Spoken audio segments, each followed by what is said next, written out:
Hi guys! Magandang gabi. Welcome back po dito sa Gandara SRU channel for showbiz update.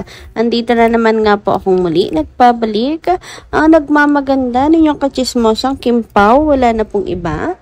Ang lokaret na si Gandara upang maghatid sa inyo ng latest update and fresh happenings patungkol kina Kim Chiu and Paolo Avellino. And para sa gabing ito, ang tatalakayin natin at pag-uusapan ay may kinalaman dito po sa pambabasag ni Paolo sa ikinakalat po na fake news, lalo na sa kanilang dalawa at sa relasyon nilang dalawa ni Kim Chiu. Pero bago po ang lahat ng yan, bago tayo mag-start, sa mga hindi pa po nakaka-subscribe sa ating channel, pakiclick lang po tayo ng ating subscribe button dyan sa baba at pakidami na rin ang ating notification bell upang kayo po ay maging updated at ma-notify tuwing may bago tayong chika at balita hinggil sa Kim Pao. Basta mga balita, ganaps, events, ayuda, patungkol kina Kim and Paolo, sagot na po natin yan. And tonight, unahin natin itong nabasa ko tungkol kay Kim Chiu hinggil sa isang bagay na kanya pong pinakang regret or multo na gusto niya magawa pero hindi po niya magawa. Ito po yung pagtungtong sa college. Alam niyo naman na yan ang laging binabato kay Kim. Yung walang pinag-aralan, bubita raw, and all. So, ito gusto naman ni Kim makapagtapos. Pero hindi kasi talaga marahil ito ang kanyang kapalaran. Lahat naman po tayo ay may kanya-kanyang kapalaran.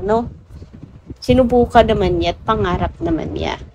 Kaya sa mga bashers, pakinggan niyo to. Ang sabi ni Kim, ang regrets niya sa buhay, hindi siya nakapag-college. Kahit gustuhin niya. Nag-enroll na din siya dati. Sabi niya, ang daming assignments at mga projects. Hindi ko kayang pagsabayin kasi blessings din naman yung pagkakaroon ko ng teleserye. Kasi breadwinner din siya. May 3 siyang pinapaaral na kapatid. Mga exclusive school din kasi yung mga kapatid niya. Pero sabi niya, napaka-rewarding kasi yung pinaaral mo, nakapagtapos na sila. Masaya si Kim kahit hindi siya nakapag-college. Inuna niya kasi ang mga kapatid niya. Anong masasabi niyo dito? May mga pinapaaral pa. Yung mga kapatid, o hindi naman kaya. Nakapagtapos sila. Anong trabaho na nila? Nag-uusap pa ba kayo? Anong reaksyon niyo dito? So, ayan sa mga same scenario na nakapagpaaral ng mga kapatid. Nakapagtapos din pa at nag-uusap pa kayo at nag-give back ba naman? Nag-give back ba sila sa inyo? So, ayan, maganda makapagbigay kayo ng reaction din. Anyway, si Kim, maganda na nag-give back naman yung kanyang mga kapatid. So, thankful nga sa pagsasacrifice ni Kim. And ayun nga, totoo naman kasi ang tinura ni Kim, di ba? Blessings yung pagkakaroon niya ng teleserye, ng mga projects. Kasi, di niya rin kinukuha yung tinutustos niya para mapag-aral yung mga kapatid. Kasi pangarap niya rin yun. Di lang naman siya yung may pangarap Pangarap din ng mga kapatid. Pero paano yun matutupad? Diba? Kung pare-parehas sila wala. So, may isa magsasakripisyo. At the same time, hindi lang yung pangarap na kanyang mga kapatid. Pangarap din niya yun sa kanyang pamilya. Kaya si Kim, porsigido na mapag-aral ng mga kapatid, porsigido na magtrabaho. Kasi yun din yung pangarap niya na mangyari sa pamilya niya. Pamilya nila. Na lahat ng mga kapatid niya makapagtapos, na lahat sila makaahon sa kahirapan. Kung susuluhin ni Kimi yung blessings, di wala. Diba? So, ang ganda nung nangyari na sabay-sabay sila. Diba? Na umangat. Nakapagtapos yung kanyang mga kapatid siya, marami pa ding blessings na dumarating sa kanya. So, anong gagawin nga natin? Sinubukan naman niya pumasok, sinubukan naman niya mag-college, pero kung itutuloy niya, mapapabayaan naman niya yung kanyang career. Diba? Yun ang mahalaga sa kanya noon noong mga panahon na yon, ang mapagpatuloy yung teleseries, yung income. Kasi yun yung paraan para matupad lahat ng mga pangarap nila. So, I think yun talaga ang kapalaran kasi ni Kim Chiu. Nandun talaga sa pag-aartista. Lahat tayo may mga gusto na hindi po natutupad. Dahil may iba palang para sa atin. And si Kim, natagpuan na niya yung para talaga sa kanya. Hindi nga lang yung pag-college. Pero tingnan niyo naman, ang layo na rin naman ang narating ni Kim kahit hindi po siya nakapagtapos or wala siyang diploma. Samantala, dumako naman tayo ngayon guys dito sa panunupalpal ni Paolo sa mga gumagawa ng fake news, lalong higit sa kanilang dalawa ni Kim Chiu. So, alam niyo naman siguro yung pinaka-latest na hinahanash, pinuputaka ng mga bashers at ginagawang issue sa Kim Pao, di ba? Na kesyo, wala talagang Kim Pao in real life, na si Paolo ay baliwala lang talaga sa kanya si Kim, sa likod ng camera talagang walang Kim Pao and all, na ang kawawa naman si Kim daw, iniiwan na lang daw po sa likuran. And pati tayo kino-call out, nasa na kayo Kim Pao? Na para bang inaasar pa tayo. So, sabi ni Paolo Avellino, doon pa lang sa sinabi ni Paolo Avellino na hindi dapat love team ang tawag sa kanila kasi hindi naman na sila teenager, masyadong pangbagets, masyadong pabebe, masyadong patwitams, so hindi naman sila ganun na, diba? So doon pa lang, gawain ng mag-love team yung tinutukoy ng mga bashers and doon. Ang Kim Pao po mag-tandem, mag-partner na yan. So, aminin niyo sa partner ninyo, masyado na tayong sanay rin sa isa't isa, di ba? Doon pa lang isang malaking sampal na sa mga bashers na love team lang daw ang Kim Pao. No, hindi love team ang Kim Pao dahil partner sila, tandem sila.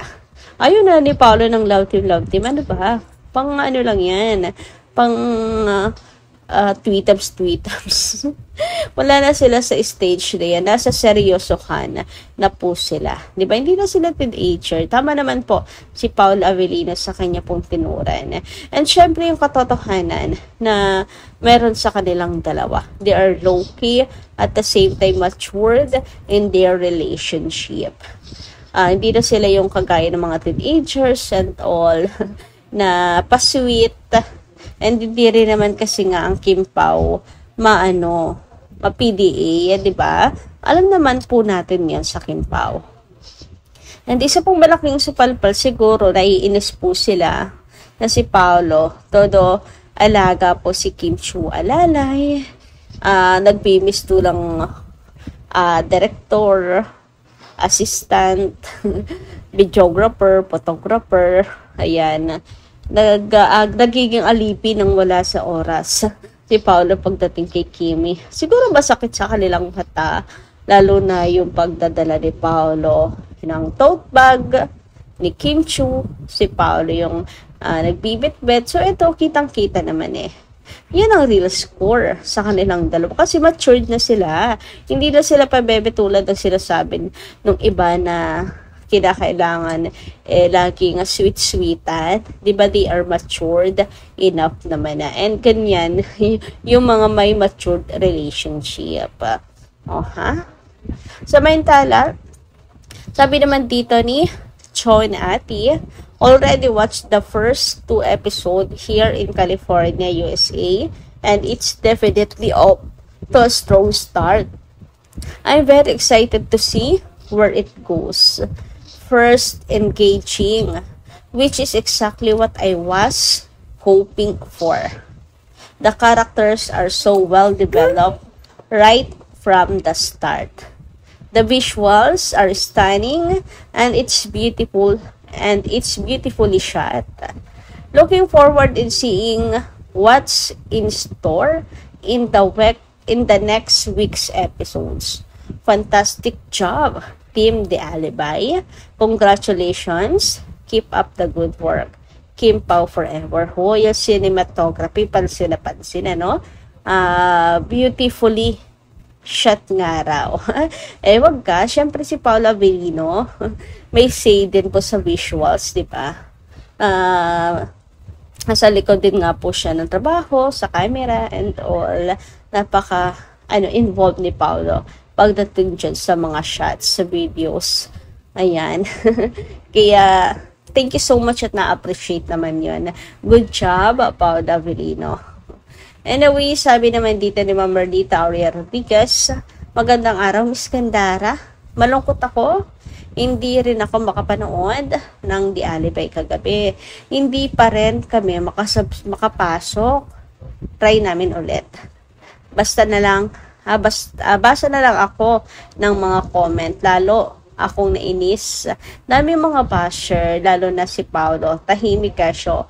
Wala daw gana si Paolo, sawa na daw si Paolo, wala nga daw kimpa. Ay nako, nakita ko na naman yung dahilan kung bakit ganun si Paolo. Sabi ko nga siguro pagod na yung tao at inaantok na, at nakita ko nga itsura ni Paolo mukhang nagsiselos, kaya halos choking na. Pagod at antok na at may halok na pagsiselos or lahok na pagsiselos. Grabe para magselos ang Paolo. Napapatawa ako, nawawala tuloy yung inis ko kasi hindi nga ako nakapanood. Naaliw ako kay Paolo. Ay mga bashers, maganda daw na manood na lang din kayo. Huwag nyo nang pagkaabalahan na i-bash sila Kim and Paolo. Sabi ni Kim, nakaka-cancer daw yung lagi kang galit at naiinggit. Salamat Gandara. Magandang umaga. Ingat po kayo lagi. Thank you so much, ma'am. And ingat din po kayo parate. Anyway, hanggang dito lang muna ang atin pong update. Maraming salamat guys sa inyo pong pakikinig. Kita-kits po tayo muli sa mga susunod kong pagchikas. Maraming po salamat.